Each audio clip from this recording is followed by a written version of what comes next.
Hi mga jellyfish! Welcome back to my vlog! Yes, jellyfish na kayo ulit dahil sabi ng asawa ko, huwag na daw mari at pare. And for today's video guys, ay magluluto tayo ng spare ribs na paksiw or pinaksiw na spare ribs, whatever you call it. Tama nga kayo nung nadidinig, nagluluto na nga ako today dahil nga ayoko na masyadong bumili ng mga processed foods outside kasi medyo hindi rin siya healthy and same lang din naman yung gastos. Lahat naman actually ng mga menus ay nasa YouTube na. So, kayang-kaya ko na siyang gayahin. So, first nga ay naggisa muna ako ng bawang at sibuyas. Tapos, ilagay ko na yung spare ribs. At naglagay na rin ako ng asin. Tapos, i-mekos-mekos mo lang yan. I-mix-mix mo lang.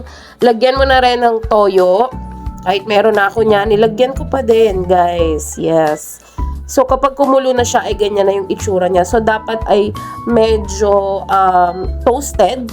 Yes. Kapag toasted na siya ng very light, lagyan mo naman ngayon ng tubig para kumulo at lumambot or mag-tender yung meat. Next nga, ay naglagay na ako ng asukal.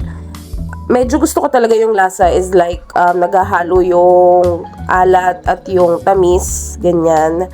At of course, hindi ito magiging paksiw kung wala ang Mang Tomas. Yes, ihalo natin ang Mang Tomas habang kumukulo siya, habang tinetender niya yung meat. Lagyan na natin yung Mang Tomas para manuot yung lasa ng Mang Tomas sa meat. Yes, taray siya. So yun, kailangan lang nating pakuluin yung meat natin para mas lalo pa siyang lumambot.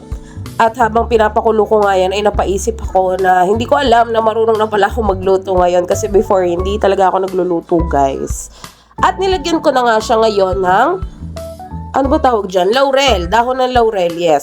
Nilagyan ko yan para yung lasa is maging lasang paksiw talaga. And then, adjust nyo na lang yung lasa niya according to your preference. Kung gusto nyo ng maalat, matamis, or whatever, magdagdag lang kayo ng toyo, ng asin, o kung ano man ang pwedeng idagdag para magsuwak doon sa lasa na gusto nyo. Yun lang, sana na-enjoy nyo tong video na to and piliin nyo palagi maging masaya. Thank you for watching!